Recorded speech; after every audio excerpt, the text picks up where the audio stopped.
So to begin with, music and technology, how do those two things come together in your daily life?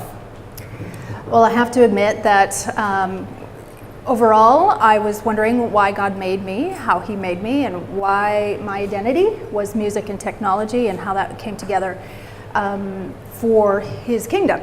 And I think it keeps coming back to not the technology part, not the musician part, but my identity in Christ. And it's about, I am first and foremost, I will say, a saxophonist, but peel that back and I'm a worshiper. And that's what it comes down to, and that's how I see music and technology all coming together. And sometimes that's hard to see when I'm making a decision on what technology should be used for this online learning class, or how to design that, or how to manage this. But then you stop, and I have to stop and say, okay, no, that's not what it's about. First and foremost, it's about being the steward of worship. So Dave spoke about giving, I guess, a much bigger, broader definition of tech than just sort of some of the gadgets that we might think of today. Can you just perhaps unpack a little bit for us what the world of music and sound, perhaps, how you see the use of sound as a form of technology? All right, nerd alert, geek alert. You have permission. Yes, thank you. So I have a number of play spaces that I love to be in, and that's music, mathematics, yes, technology, and I've been schooled in these different areas, and I've always wanted to understand more about how things work. And so when I would go into the Bible, and I'll be honest, I love the bricks were this big by that big, and the architectural features, and the Holy of Holies is this big by this big, and like this precision of all of that.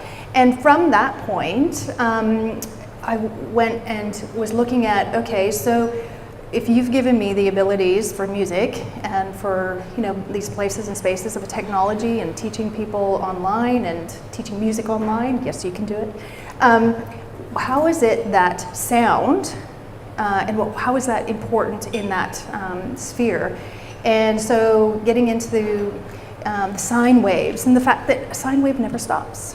So whatever we articulate, speak into this atmosphere, technically, it might get so minuscule that we can never see it, but it actually never stops.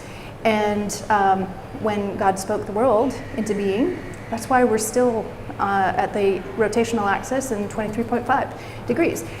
It's because of His word. And so that sound, that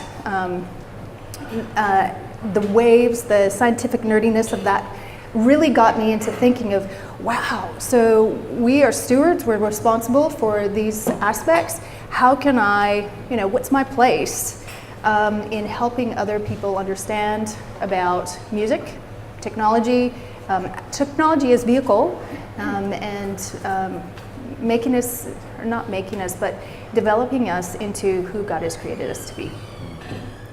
I think that's really helpful, because we often think about the output of tech in terms of very physical, tangible things, but helping us have a vision for seeing how it applies to how we put information together, how we put sound waves together. And when we begin to see it that way, then that immediately applies to all of our work.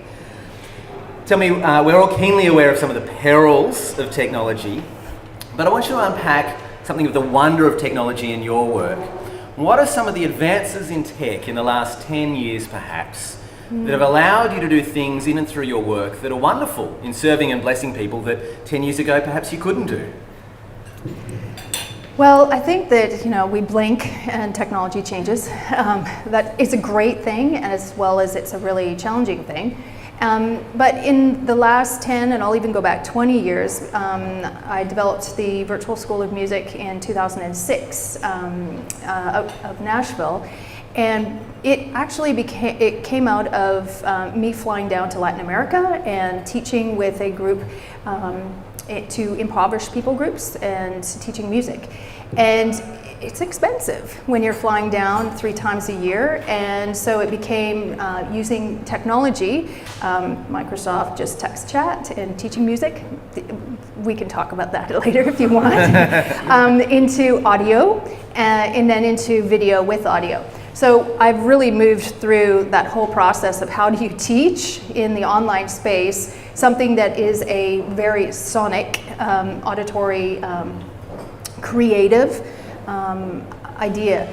And so the technology really can move us forward into more in that worship and learning, learning how to worship. Again, it's not just about, it is about teaching and how to use technology for teaching. That's kind of my little bailiwick, if you will. But it's a bigger picture for me. And at the end of the day, yes, I get my job done and hopefully with precision and excellence, but I know that there's a bigger picture. That's helpful, seeing how the ways in which technology allows us to serve and bless a whole new group of people through our work that we might not otherwise be able to. Now, David spoke about all work ultimately being naming or developing and creating. Tell me, how do you see that in your work, and particularly how's your Christian faith the way you might name or also develop in your work? So there's a lot of opportunities that we can go, and rabbit trails, or as in Australia you call them rabbit warrens. You can go down and to develop and to expand your whatever you've been given through technology. And I think that there's great opportunity in artificial intelligence and augmented reality and virtual reality. And I love playing in those spaces, especially if it means that I get to play virtual drums and, and different kinds of things like that. But at the end of the day, it's really that responsibility of looking at the goal of how it could be possibly misused, and so the ethics of and the morals of technology use really come into play. And sadly, 5 years ago, not sadly, but I don't think that we have gotten to that place of responding to the ethics part of the development of technology, and so now we're trying to play catch up, because we have a lot of questions for artificial intelligence and where we have the technology now and what we may be using it for, but maybe we're not actually realizing, we know its potential, but maybe not checking the ethical potentials. And so I think that there's a huge responsibility that we are called to look into, and especially as Christians, to say, that might not be the best pursuit, or if we do go down that road, that means this door opens, this door opens, and this door opens. And we know that our digital footprint, you can't erase, so how do you keep a secret? You don't tell anybody.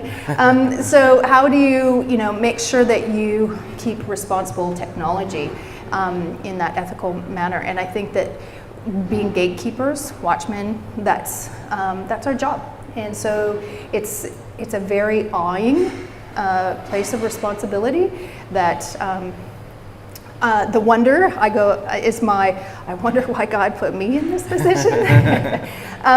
But because it is really humbling to, I really feel like David, I was, just sitting there with my saxophone playing. And now I'm in this position with a lot of responsibility and responsible for moving things forward in technology and teaching music online.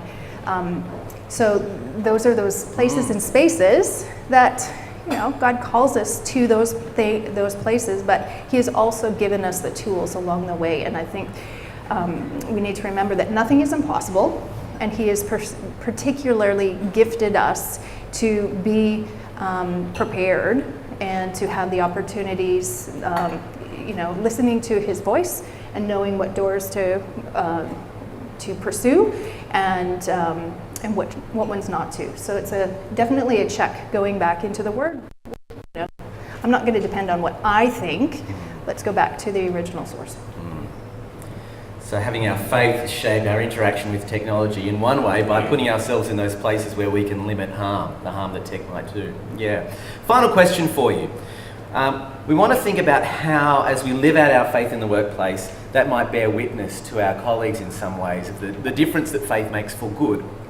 So how do you, in your daily work, seek to work in such a way so that your colleagues don't respond, wow, Carol is wonderful, or aren't we as a team wonderful, but trying to deflect the wonder that might occur at technology ultimately towards the ultimate maker? Sometimes that's let's be honest, it's a really hard place because I am not being paid to talk about Christianity and talk about my faith in the workplace.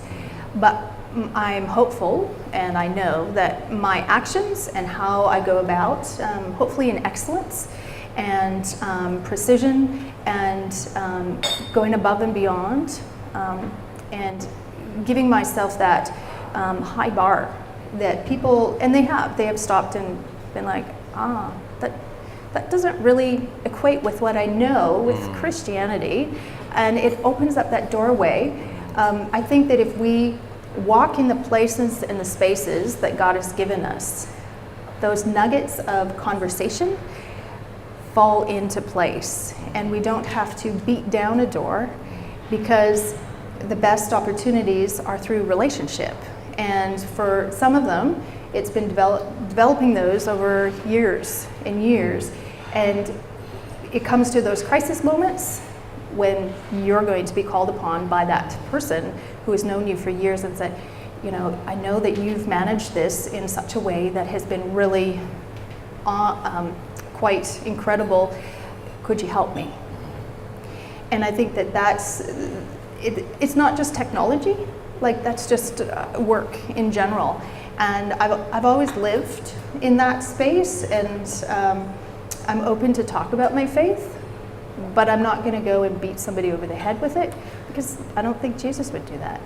I think he always met us where we're at, and so I try to do that as best as I can, and to have those conversations that it may be I don't know the answer to that. And it's amazing when you say that and people are like, but can you give me an opportunity to look it up, or to, and it's again that place of humility and coming. We don't know the answer to everything, but we know who does.